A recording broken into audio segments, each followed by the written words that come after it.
Renascença. Chega a sexta-feira, chega a esta hora, já sabemos que temos a análise da atualidade com Olivia Bonamici, Begonha Inigas, Sérgio Costa a conduzir esta conversa, por isso bom dia a todos e bem-vindos. Bom dia. Muito bom dia. Olá, Sérgio. Bom dia, bem-vindos. Vamos começar por falar de desporto, porque foi uma semana muito positiva para o desporto português. Nuno Borges fez história no Open da Austrália. A seleção de handball está no apuramento pré-olímpico após boa prestação no europeu. Eu sei que isto é um pouco mais a área do Olivier. Olivier, começamos por ti. O que é que tu tens a dizer sobre esta semana desportiva portuguesa? Como não é um programa desportivo, vou dizer Mas pode de uma ser, forma sim. geral. Exato. Vou dizer de uma forma geral, e eu acho que as pessoas em casa entendem isto, mesmo que eu não gosto muito do desporto, que é, estamos em Portugal culturalmente invadido pelo futebol. E é muito bom quando há outras modalidades que se destacam, porque é através de bons resultados assim que também as outras modalidades se desenvolvem. E, portanto, eu espero agora que haja mais pessoas a praticar handball, que haja mais pessoas a praticar ténis, porque esta variedade de desporto ela é essencial. Begonha, teve eco em Espanha estas boas prestações portuguesas no desporto internacional?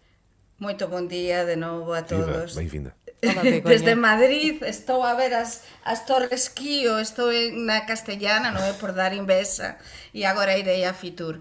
Mas non teve nada de eco. Teño de dizer sinceramente que isto non chegou a España, porque nós na España, precisamente ontem, estábamos con a Copa do Rei, con partidos moito importantes, xogos de Lá está, futebol. o futebol, lá está. Futebol, há moita coisa, o desporto español está mesmo no topo, a todo nível. Por tanto, eu adoro Portugal e saben que alegrome de cualquier suceso que teña a ver con Portugal e con o desporto, mas non teve eco. Mas fica nada de sublinhado que estás satisfeita com estas boas prestações portuguesas Com em outras certeza. modalidades que não o futebol. Vamos passar a bola para outros assuntos, porque temos muito que falar, Teresa. Temos sim, vamos a isso. Este programa que estamos a ouvir, o Visto de Fora, é uma parceria Renascença-Euronet, a rede europeia de rádios.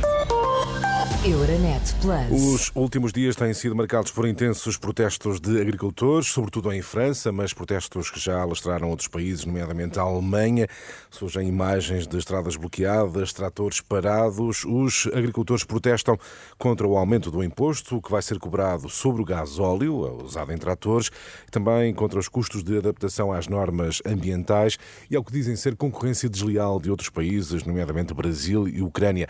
Isto entre outras reclamações. Olivier, começo por ti. Há aqui vários pontos a ter em conta: o estado da agricultura na Europa, as visíveis dificuldades em convencer agricultores a aplicarem regras ambientais. Como é que olhas para os protestos que estão em curso? Bem, eu diria que para já vai ser batizado do jovem Gabriel Attal, 34 anos, vai ter que lidar agora com este protesto, porque os agricultores não brincam em serviço. Certo. Já sabemos, isto é o grande receio. Ele vai anunciar esta tarde algumas medidas, não sei se elas serão suficientes para acalmar o movimento dos agricultores, mas o que é que se anota de uma forma global? Eu diria que o que é curioso no caso dos agricultores em França, deste movimento, é que é um movimento apoiado por quase todos os franceses. E eu acho que, de forma geral, o protesto dos agricultores na Europa toda ela é apoiado pela opinião pública. Porquê? Porque a agricultura mexe imenso com o nosso passado. Mesmo que não tivesse um pai agricultor, não é? Sempre tivemos ou um amigo, portanto, não é? Um pai de um amigo. Sim. Mexe com a terra, mexe connosco. E, portanto, o próprio ministro da Administração Interna disse que, neste momento, a polícia até foi bastante calma contra o movimento. E, às vezes, eles fizeram ações já bastante pesadas em França. Colocam comida numa espécie de lixeira, não é? Tomates espanhóis, sei lá, vinho também, vinho de Espanha também, assim, na estrada. Bom, dito isto, eu diria que há um grande problema neste momento, que é a questão das regras do jogo que não são iguais para toda a gente, a agricultura. Por exemplo, lá o caso dos franceses, eles queixam-se da Espanha, por exemplo, do Brasil, dizendo, por exemplo, em Espanha o preço de hora do ordenado mínimo são 7 euros, lá em França são 12 ou 13, acho eu. É complicado haver um preço do tomate mais baixo em França versus a Espanha. Mas, por seu lado, a Espanha pode eventualmente se queixar em relação a outros países, Portugal também em relação a outros países, ou seja, somos sempre vítimas na agricultura um pouco do outro então também. Tem que ser uniforme uniformizada a política? Sim, mas é complicado. Sim, teria que ser, mas é complicado. Porque também é complicado impor a um espanhol, não é? A partir do momento em que são 7 euros a hora, é complicado. E ao mesmo tempo, o consumidor francês, como o consumidor português, o que é que ele quer? Ele quer também pagar menos. É essa a grande questão. E essa a grande dificuldade. Querem pagar menos, mas ao pagar menos, no caso, por exemplo, dos franceses, olha, vais consumir um tomate espanhol e não vais consumir um tomate francês. Begonha, como é que tu olhas para estes protestos e como é que se resolve como é que se satisfaz as exigências dos agricultores? Olha, pergunta difícil. Sempre me caem a mí as perguntas difíceis. É para isso que aqui estamos, para responder a perguntas difíceis. Olha, eu vou avaliar isto en conxunto. Vamos ver. O vamos a Oliver fala en conxunto do tomate non sei que, o preço e tal. Vamos ver. Isto é un protesto global e un protesto que vai ser a nivel europeo. Eu posso avanzar cá, porque xa teño a confirmación de que aquí en Madrid, onde eu estou agora, vai haber tamén unha gran manifestación. No fin, exactamente teño aquí indicado, acho que no día 21 de febreiro, xa deste próximo mes, similar as da Alemanha, até a porta de Brandenburgo, as de París. É verdade que no caso da França morreran 2 persoas, non é? E entón foi realmente triste, mas é que eu lembro cá que xa en España os agricultores, acho que foi o primeiro país onde se movilizaran no pasado mes de xullo, paralizouse prácticamente a circulación en Madrid e agora aínda vai ser pior porque a situación dos agricultores nos nosos países é moito preocupante. É o parente pobre das políticas europeias, Begonha. Sin dúbida, e entón por iso non podemos ser localistas e non vai demorar en Portugal e acontecer algo así porque realmente é o parente pobre. O campo é moito importante e con a globalización os europeos máis unha vez temos de estar unidos porque temos a grande concorrencia. Os concorrentes non somos nós os europeos, os grandes concorrentes veñen do sul e non do sul de Europa, veñen do sul, por exemplo, do norte de África, veñen de outros continentes. Brasil, sim. Claro, de outros continentes, tamén América. Por qué? Porque é moito máis barata a materia prima e entón os agricultores están a pagar moito pouco directamente pelo seu produto e depois nos mercados estáse a pagar como un acrecento do 200%, moitas veces, do que se lles pagou a eles directamente a persoa que lles comprou a fruta, os legumes, as hortalizas. Entón, há un grande problema que en cada un dos países se tende a solucionar da Europa, da Unión Europea e depois a nivel europeo, sem dúvida. Mas dizer que a agricultura parente pobre, enfim, temos de ter algum cuidado, porque o orçamento da agricultura representa 1/3 quase do orçamento da União Europeia. Portanto, mas lá está, há demasiadas regras e, além disso, as regras não são as mesmas para toda a gente. E vou recordar que até há muito dinheiro na União Europeia para a agricultura e os próprios franceses são os principais beneficiários disso. E mesmo assim queixam-se. Ou seja, significa que às vezes o dinheiro não é apenas isto, não é questão de dar um subsídio europeu. É uma questão de regra. E mesmo em relação à Ucrânia, é preciso também rever isso.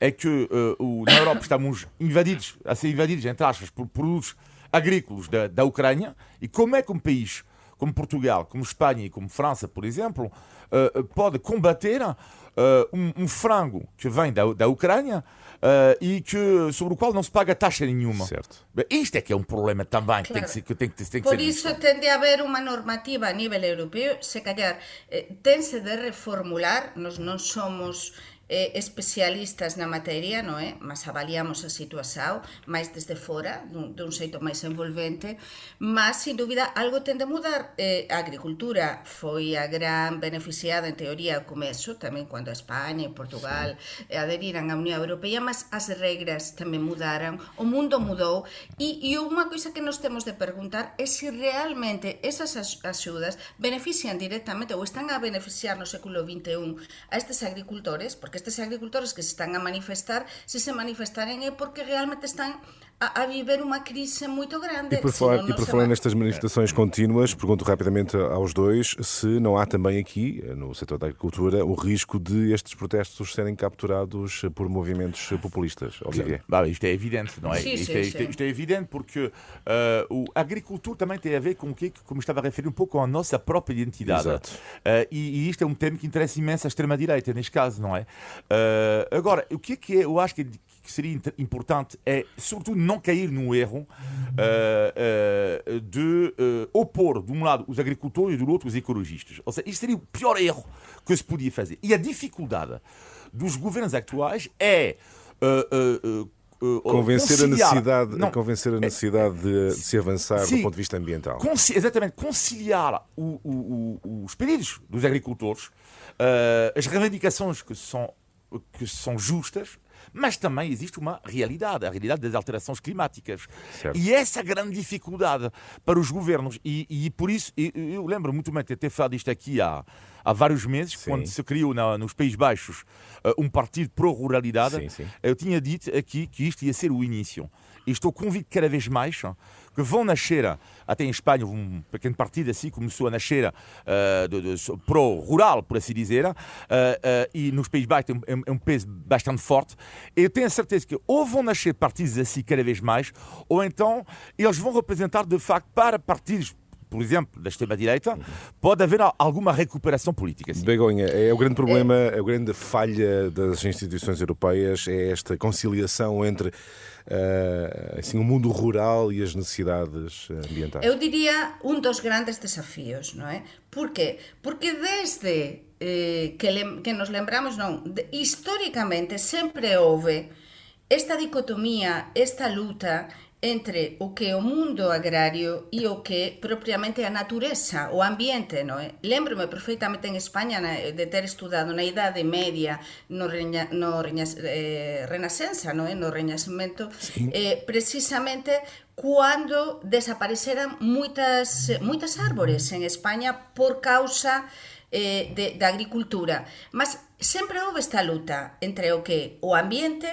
e a agricultura. Mas pensen unha coisa, estes agricultores que se están a manifestar, claro que há movimentos populistas por trás, e claro que há partidos, por exemplo, como a Vox en España, é algo que coñezo máis por ser española, que se aproveitan tamén disto. Claro que sí, e nos outros países os movimentos populistas. Mas estes agricultores que estánse a manifestar non son grandes agricultores. Aquí tamén temos un problema do que son as grandes cooperativas ou as grandes empresas, tamén de estufas, a outro nivel de agricultura. Estes agricultores, estes gandeiros que se están a manifestar ou que se van a manifestar en España son pequenos agricultores cun perfil diferente. Ok? E então temos esta luta entre... Para concluir. Só queria terminar sobre isto, que é o que eu tenho anotado, estamos em Portugal, com uma visão de fora. O que tenho anotado em Portugal e não só? Que é, eu acho que as pessoas dos poderes centralizados, não é? Lá está, acontece, os poderes têm lugar, têm a sua sede nas cidades. E os urbanos, há um problema neste momento na sociedade urbana, na minha opinião, que é as pessoas que vivem em cidades adoram passar fim de semana no campo. Adoram ver ovelhas, adoram comer caldo verde, mas é uma espécie de burguesia urbana, não é? Que olha um pouco com desdém, mas para um fim de semana, para um fim de semana é ótimo, ou seja, para eles é algo quase exótico. Exatamente, e digo isto com toda a vontade porque eu sou urbano, mas é exatamente isso, é uma espécie de desdém que há em relação a este mundo também que existe e sem o qual as cidades não podiam também existir. Muito bem. Neste programa falamos ainda de um alerta, agora que deixamos a agricultura, passamos para a defesa. Um alerta que pode surpreender ou talvez não. O ministro alemão da Defesa alerta que no futuro Putin deverá atacar países da NATO. Begonha, é um risco real? Como é que a Europa deve preparar-se? A Europa e a NATO devem preparar-se para essa eventualidade? Olha, quando começou a guerra na Ucrânia, a invasão da Ucrânia, lembro-me perfeitamente neste programa de ter avaliado, analisado a problemática para a NATO, precisamente da invasão e qual era o ponto de vista, no, estratégico da Alemanha e dos países fronterizos. É a mesma coisa, 2 anos depois, continuamos igual, é dizer, o risco para os países fronterizos da Rússia, de invasão por parte que pertencen a NATO e de invasão por parte da Rússia é evidente sempre. Sempre existiu este risco. Por que comenzou a invasão da Ucrânia?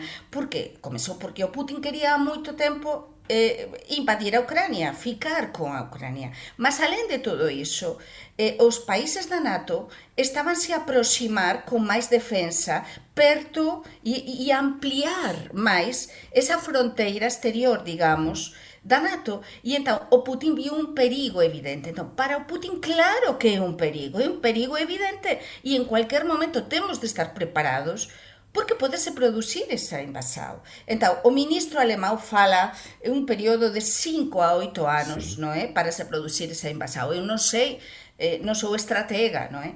Mas é um perigo que está lá e que pode acontecer. Olivia, claro que como é que se deve preparar para essa eventualidade? O reforço do orçamento da defesa, recuperar serviço militar obrigatório, por exemplo? Não, mas isto é óbvio que tem que haver mais orçamento. E há neste momento, portanto, maior orçamento em muitos países europeus a nível da defesa. Agora, eu acho que é um exercício por parte da NATO, vi algumas declarações também, alguma comunicação, que é também, para, de uma certa forma, sensibilizar a opinião pública, porque existe a convicção que Vladimir Putin pode não parar aqui. Por acaso é exatamente a minha convicção também. Portanto, que eu partilho completamente isto, que isto é um pretexto, de uma certa forma, para uma operação a grande prazo do chamado imperialismo russo. E do outro lado, eu acho que há uma sensibilização que há uma preocupação, porque, por exemplo, a Suécia, é loucura, a Suécia recentemente até pediu para cada um dos suecos se preparar mentalmente para uma guerra. Ou seja, existe preocupação porque na cabeça de Vladimir Putin é muito complicado de ler o que há na cabeça deste homem, não é? E deste regime de Vladimir Putin. E é por isso eu acho também bom que haja um exercício militar da NATO neste momento de grande amplitude. Sim, o mais consistente. É isso, desde os anos 80. Exatamente. Isto é importante, é para mostrar também que a Rússia que a NATO estaria preparada eventualmente a uma resposta. Porque os erros do passado, que é fechar os olhos, pensar que Vladimir Putin não pode fazer isto, não pode fazer aquilo, eu acho que infelizmente foi uma das ilações que tiramos, e muito bem, desta guerra na Ucrânia. Muito bem, temos que avançar para os temas nacionais. O Visto Fora é uma parceria Renascença-Euronet, a rede europeia de rádios. Euronet Plus. Milano, Zagreb. Bruxelas, Sofia, Riga. Euronet Plus, a rede europeia de rádios para compreender melhor a Europa. Por cá, a semana marcada pela manifestação de polícias. Algumas estimativas apontam para 15 mil elementos das forças de segurança em protesto em Lisboa. Begonha, surpreendeu-te a dimensão? Muitísimo. É dizer, estaba-se a preparar, eu non estaba en Lisboa, como saben, mas con certeza, e acompanho moito a actualidade portuguesa, vin as imaxes, vin os vídeos, e é incrível, porque realmente que estaban moitos, mas mesmo moitos, porque manifestações dos polícias houve moitas nos últimos anos, non é? Dun xeito ou do outro, mas assim... Com esta dimensão, não. Com esta dimensão, a cantar o himno, com esta dimensão, e eu acho que isto vai crescendo. Então, este descontentamento vai crescendo cada vez mais. Deveria o governo responder já às reivindicações dos elementos? Eu penso que sim, porque as forças de segurança são fundamentais. Falávamos há umas semanas da importância do jornalismo, não é? Para a democracia. Se umas forças de segurança totalmente democráticas, em liberdade, com umas condições de trabalho justas e dignas, que é o que pode acontecer? Houve um cego, não é? Que é o que pode acontecer? Que estas pessoas se radicalizem.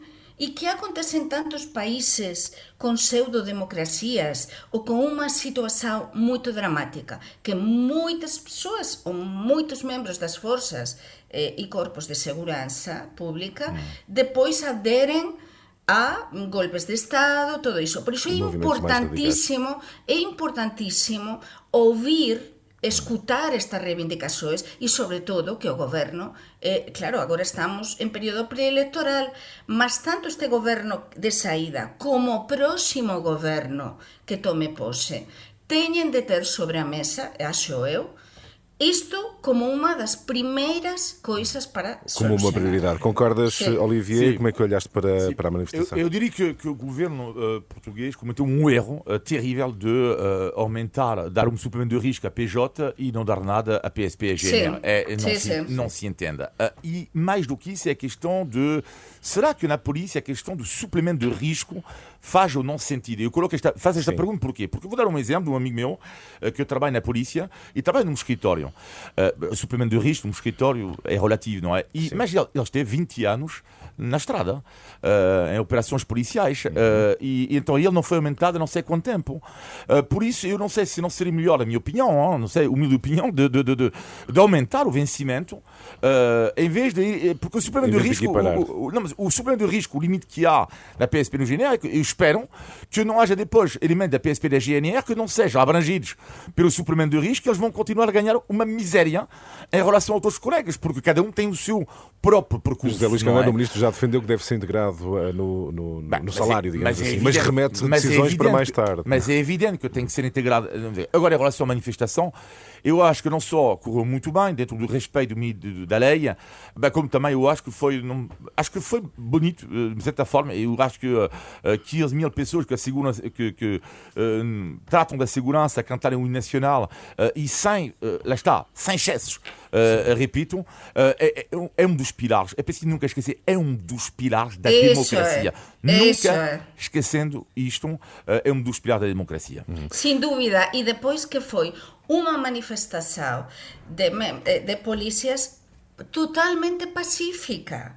Essas imagens de pessoas e pessoas que sabemos que são polícias dun xeito pacífico a encher esas ruas, non é? E a cantar o himno nacional. Então iso tende a facer pensar bastante, non é? Aos políticos. Feita a análise ao protesto dos polícias, avançamos para os casos judiciais. Begonha, continuo contigo. O caso que leva à constituição de arguido de Miguel Albuquerque, na Madeira, e José Sócrates, que afinal será julgado por crimes de corrupção, por 22 crimes, 3 de corrupção. Isto vai contaminar a campanha eleitoral? Pode ser, mas olha, saben que eu alegrome disto, alegrome de que a xustiza en Portugal funcione, é dizer, o Tribunal de Relaxao de Lisboa fez o seu traballo. Eu sí que tive de acompañar, agora isto non acompañei, non é? Directamente como correspondente, que sea non seu correspondente, mas na altura, a decisão do Ivo Rosa, non é? Deixounos a todo o mundo perplexos, sí. Non é? E entón que agora o Tribunal de Relaxao de Lisboa estes a repor quasi todos os crimes da acusação, que são 118 crimes, exato, non é? E entón, estamos a falar, incluindo Seinalbaba, Vara, Salgado, Granadeiro, en fin, non vou aquí repetir. Mas é que isto é importante, non sabemos o tempo que demorará, mas vai haber xulgamento. Entón, a xustiza ten o seu tempo, a xustiza ten o seu tempo, então, e a política o seu. Consideras que, ao contrário do que se diz, a justiça em Portugal está a funcionar? Eu penso está que a funcionar bem? Non, ben non, está a funcionar moito devagar, non é? Sí. Porque a decisão do xuiz Ivo Rosa, a ver, corríxame, cando que foi? Foi en 2000, foi antes da pandemia, non é? A Operação Marquês? Non, cando foi a decisão a decisão de administração 2021. 2021. Em plena pandemia. Exatamente, pronto. Estamos a falar de há 3 anos, non é? Mas, olla, 3 anos depois, acontece isto. Vai haber xulgamento. Demorará, que vai demorar tempo, sí. Vamos continuar a falar disto, sí. Pode contaminar a campaña, pode contaminar. Mas, por exemplo, o Costa separouse há moito tempo, non é? Separouse xa da figura de Sócrates há moito tempo. E neste caso temos candidatos, entre aspas, temos no caso do candidato socialista máis novo. Eu non sei até que ponto pode contaminar, eu penso que não. Sinceramente não vai contaminar. Olivia, como é que tu olhas para os desenvolvimentos? Tem a justiça a funcionar bem, mal, demasiado lento? Que implicações é que podem ter estes casos e como é que olhas para o facto de surgirem nesta altura? Sim, eu diria que isto é curioso porque, ao contrário do que muitos portugueses dizem, eu e Begonha, que vivemos aqui, conhecemos bem Portugal, concordamos sobre isto, concordamos dizer que se a justiça funciona em Portugal. Porque há a sensação de que a justiça não funciona. Exatamente, Portugal, sim, mas visto de fora. Mas eu digo isto porque é imenso de comparação.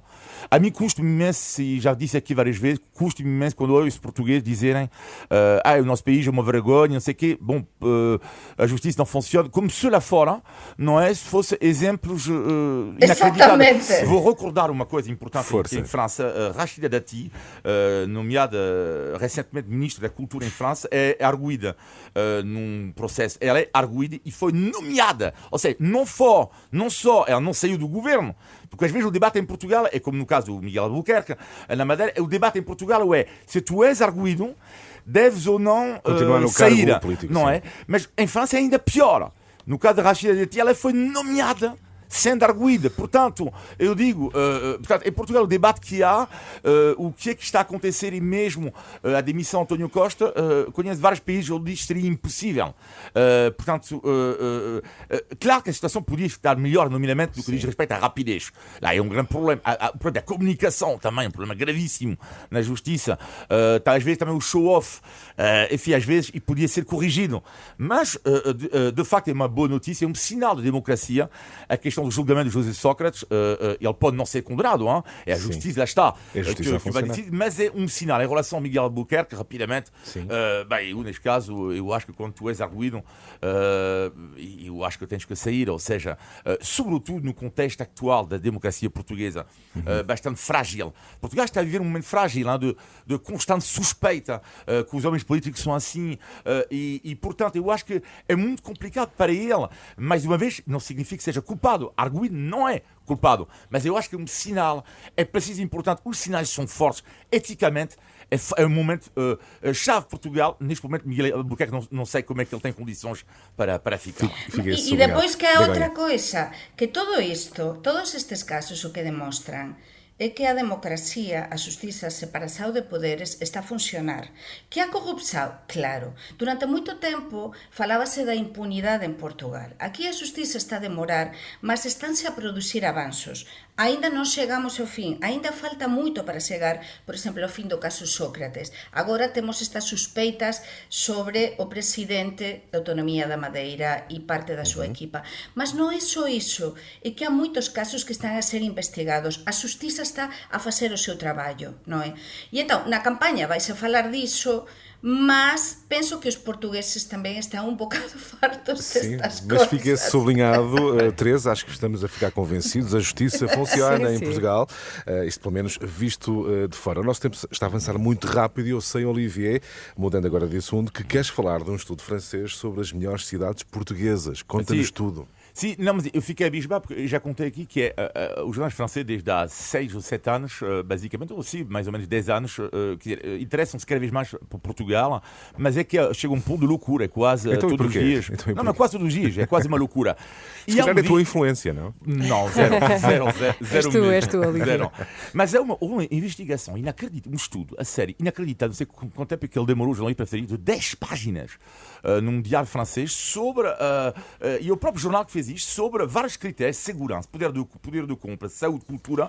Quais são as melhores cidades em Portugal? Mas, tipo, uma coisa séria, baseado no estudo da INE, do Instituto Nacional de Estatística, desculpa, baseado também no Google Maps, olha, por causa da proximidade com a praia.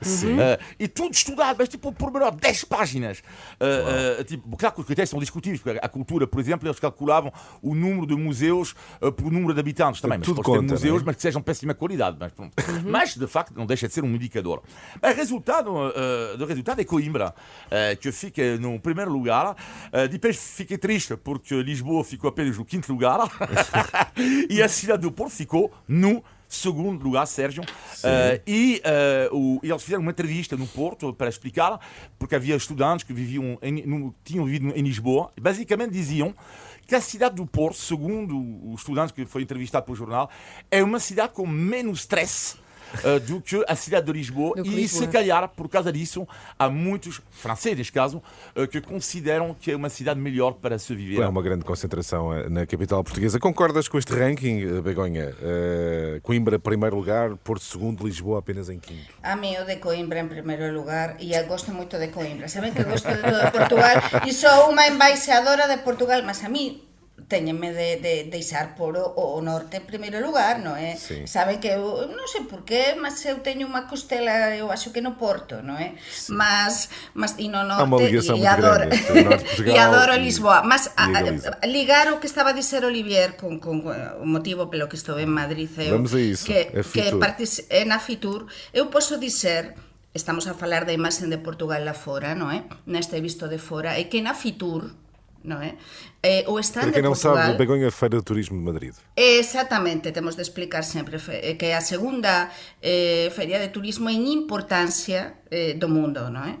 Sí. E o stand de Portugal, que está no pabillao 4, é moito grande e é moito visitado. Eu teño comprobado, teño tido varias reunións no stand de Portugal, e posso garantir que o suceso do stand é evidente. Está cheio de xente, cheio de reunións. A imaxe de Portugal en España é moito boa a nivel turístico, mas non só en España, estamos a falar de todos os países do mundo, cada vez é máis importante. E é verdade, é interesante este estudo do que falaba Olivier, porque xa non se coñece só Lisboa, Porto ou Algarve. É a gran novidade, exatamente. E a gran novidade é que há pequenas cidades ou cidades intermedias. Eu estou a falar de Braga, estou a falar de Viseu, além de Coimbra, que sí, de Guimaraes, estou a falar do Alentexo. Por exemplo, en España o Alentexo agora está de supermoda, non é? As persoas están a descubrir o interior do Alentexo e a costa, e depois todo o que ten a ver con ese turismo de natureza, ese turismo do interior en Portugal, dos camiños de Santiago, todo, e ese turismo de enoturismo, estou a reiterar, mas Portugal, por exemplo, en enoturismo e todo o que ten a ver con o viño, lo está a pasar moito ben. Olha, nós non gostamos nada do viño, verdade, Olivier? Sim, e de comer ben. sim. Vamos avançar. Não. Sabem para onde é que vamos agora? Vamos para uma mesa, mas no Ribatejo. Vamos a isso. Vamos a isso. Ok. Índice de Tugalidade. Vamos imaginar que neste momento estamos assim numa mesa, à nossa volta, muitas pessoas. Temos que fazer isso, temos. Exatamente. E até porque eu sei que tanto a Olivia como a Begonha são duas pessoas que gostam de estar em Portugal e estar à mesa. Portanto, a pergunta que eu e o Sérgio temos hoje para vocês é: o que é um turricado? Não sei se já ouviram falar ou não. O que é um turricado? Turricado é com torresmos ou não? Não é com torresmos. Não é com Begonha, tens algum palpite? É uma Sinceramente, Não é uma sopa. Ah, Eu acho que há pessoas que estão a ouvir também que se calhar não sabem o que é. Eu não sei o que é. Já ouvi falar disto, caramba. Como é que Torresmos, uma sopa. Oh, Olivia, eu acho Sim, que estás a torresnos, pesquisar. sim, Não torresnos. Não. Tem que ir ao Não sei, Ribatejo. não estou a ver, não. Bem, então eu vou revelar. É uma coisa muito, muito simples, que originalmente era feito por trabalhadores dos campos e das vinhas que estavam ali no Rio Tejo, e é nada mais, nada menos do que um pão grande, partido ao meio, sabe, um pão de padaria, daqueles grandes, sim. partido ao meio, e depois vai às brasas, ou seja, viram o pão, a parte do miolo Certo. fica na brasa, é tudo cortado aos quadrados, Certo? e entre esses quadradinhos põem alho e azeite. Ah, uau. Chama-se Magnífico. turricado.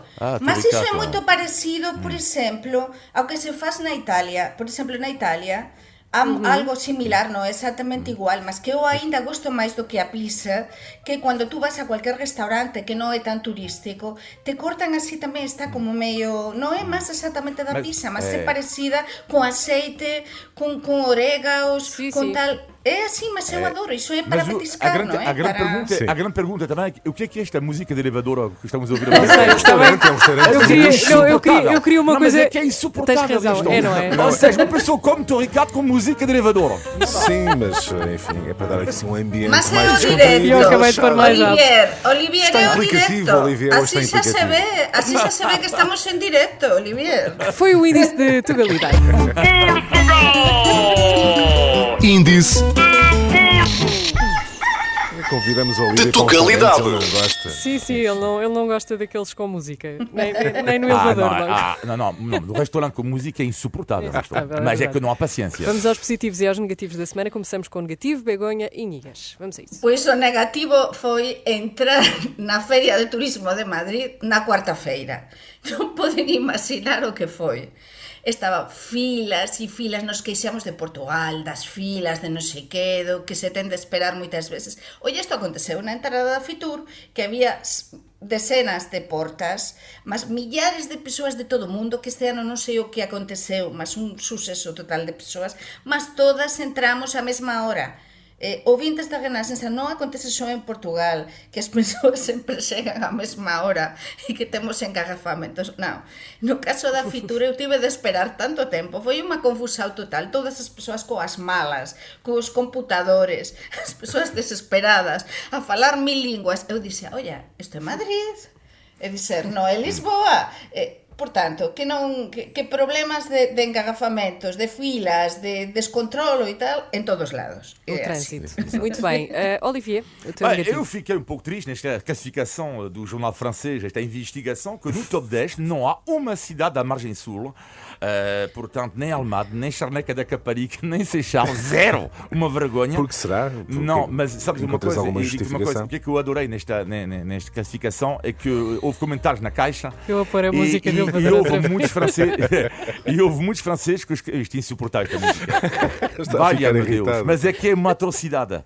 E havia nos critérios, na caixa de comentários, havia pessoas que responderam, faltava um critério, porque eles falavam da segurança, da saúde, da cultura. Para mim era o critério talvez mais importante. É onde há menos franceses. Onde há menos franceses? Claro. Mas claro, porque agora, ao colocar Coimbra e Porto, ou seja, vocês vão ter uma invasão. E achas que no próximo inquérito vai ser alterada a ordem das cidades? Não, eu acho que não. Mas há onde reparar, que havia aí uma influência negativa dos franceses. Há onde reparar que em Portugal isto é uma coisa curiosa, mas eu acho que não é só em Portugal, mas é que cada pessoa é super orgulhosa do sítio em que vive, mesmo que seja horrível. Não, mas mesmo que seja horrível. Não, mas o que é interessante, eu não vou dizer quais são cidades que eu acho horríveis, não vou por respeito, mas há cidades que são atrozes, não é?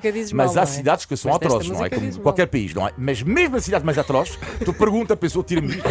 Ó Sérgio, faz uma coisa. Não, temos de avançar, temos de ir aos positivos também. Begonha, positivo desta semana. Que lles parece se acabamos con gastronomía galega? Olla, no están da Galiza. Maravilloso. No están da Galiza en Fitur, que é un stand de agua, é un stand sello así todo. O de Portugal é moito bonito. O da Galiza é todo agua, non é? Moito en azul, mas temos un restaurante e unha cafetería que para entrar tamén a filas, que é moito complicado, mas con moitos produtos galegos. Por exemplo, polvo, empanada, todo o que son os moluscos, cerveciña, tal, está a chegar a viño. hora de almoço, Begonha, e eu daqui a pouco estou em Vigo. Mas está cheio de portugueses. O bom disto é que tú faces reunións improváveis e imprevistas en torno, como estamos Olivier e eu, a unha boa mesa, e estás... Porque eu termino sempre con portugueses